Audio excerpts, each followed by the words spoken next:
Hey folks, welcome to my channel. நம்ம வீட்டில் விளைஞ்ச காய்கறியை வச்சு சமைக்கிறது ஒரு தனி டேஸ்ட் தாங்க. இன்றைக்கி நான் எங்கள் வீட்டில் விளைஞ்ச தக்காளி காயை வச்சு ஒரு கூட்டு செய்ய போகிறேன். அதுக்கு வந்துட்டு இந்த மாதிரி ஒரு 3 தக்காளி தேவை. ஆக்சுவலி நறுக்கினதுக்கப்புறம் பார்த்திங்கன்னா 2.5லேருந்து ஒரு 3 கப் வரைக்கும் இருக்கிற அளவு தான் நம்மளுக்கு தேவை இந்த கூட்டுக்கு. இந்த கூட்டை நான் இன்றைக்கி வந்துட்டு ஜிஷ்டாவோட மணிப்பூர் பிளாக் பாட்டரி பாத்திரத்தில் செய்ய போகிறேன். இது நான் போன வருஷம் அவங்களோட பெங்களூரு ஸ்டோருக்கு போயிருந்த போது நேரில் வாங்கின பாத்திரம். இது ஸ்பான்சர்ட் போஸ்ட் இல்லைங்க, நான் போய் வாங்கினது. என்னோடய இன்ஸ்டாகிராமில் நான் ஷேர் கூட பண்ணியிருந்தேன், அதையும் பாருங்கள். ஸோ இப்போ இந்த கூட்டுக்கு முதல்ல தாளிச்சிடலாம்.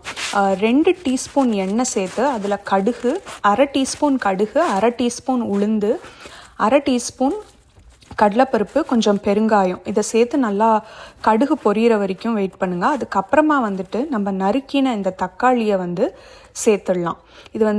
இது தக்காளி தண்ணி விட்டுக்கும், அதனால் ரொம்ப தண்ணி சேர்த்து வேக வைக்க வேண்டாம். ஒரு 2 to 3 டேபிள் ஸ்பூன் தண்ணி சேர்த்து மூடி வச்சு நல்லா குக் பண்ணுங்கள். அது கொஞ்சம் சாஃப்ட் ஆகிற வரைக்கும் குக் பண்ணால் போதும். ஏன்னா அது நம்ம அடுத்தடுத்து ஒன்று ஒன்றா ஆட் பண்ணுறதுக்குள்ளே அது எல்லாம் நல்லா வெந்துடும். இப்போ கூட்டுக்கு மசாலா ரெடி பண்ணிக்கலாம். ஒரு 1/2 இன்ச் இஞ்சி, 2 பச்சை மிளகா, 1 டீஸ்பூன் ஜீரகம், அப்புறம் 1/2 கப் தேங்காய்.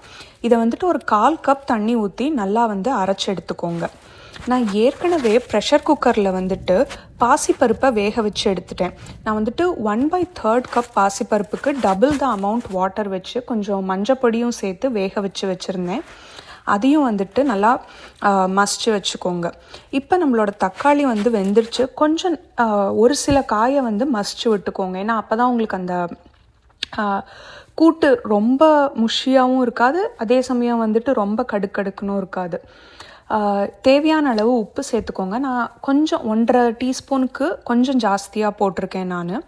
ஸோ இன்னும் கொஞ்சம் தக்காளி நல்லா வெந்ததுக்கப்புறமா நம்ம அரைச்ச விழுதையும் பருப்பையும் சேர்த்துற வேண்டிதான்.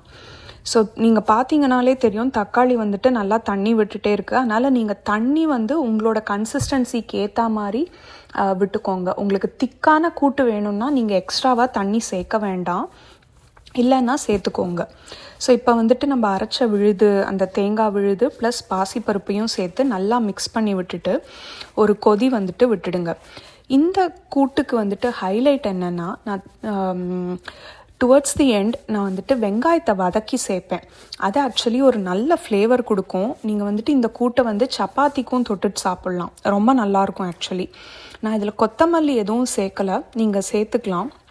இப்போ தனியாக ஒரு கடாயில் இல்லை பாத்திரத்தில் வாழனியில் 1 டீஸ்பூன் எண்ணெய், கொஞ்சம் கருவேப்பிலை, 1 வரமிளகா அதை உடச்சி 1/2 கப் வெங்காயத்தை சேர்த்து நல்லா வதக்கி விட்டுக்கோங்க. உங்கள்கிட்ட சின்ன வெங்காயம் இருந்ததுன்னா சின்ன வெங்காயம் சேருங்க, ரொம்ப நல்லா ஃப்ளேவர் கொடுக்கும். இந்த வெங்காயம் வதக்கினதை இப்போ இந்த கூட்டு கூட சேர்த்துட்டிங்கன்னா கூட்டு ரெடி. இது தான் நீங்கள் இந்த வெங்காயம் வதக்கல் நீங்கள் சாப்பிட போகிறதுக்கு முன்னாடி, அதாவது சர்வ் பண்ண போகிறதுக்கு முன்னாடி இதை ஆட் பண்ணிங்க அப்படின்னா அந்த வெங்காயத்தோட க்ரன்ச் ரொம்ப நல்லாயிருக்கும். ஸோ அது ட்ரை பண்ணி பாருங்கள்.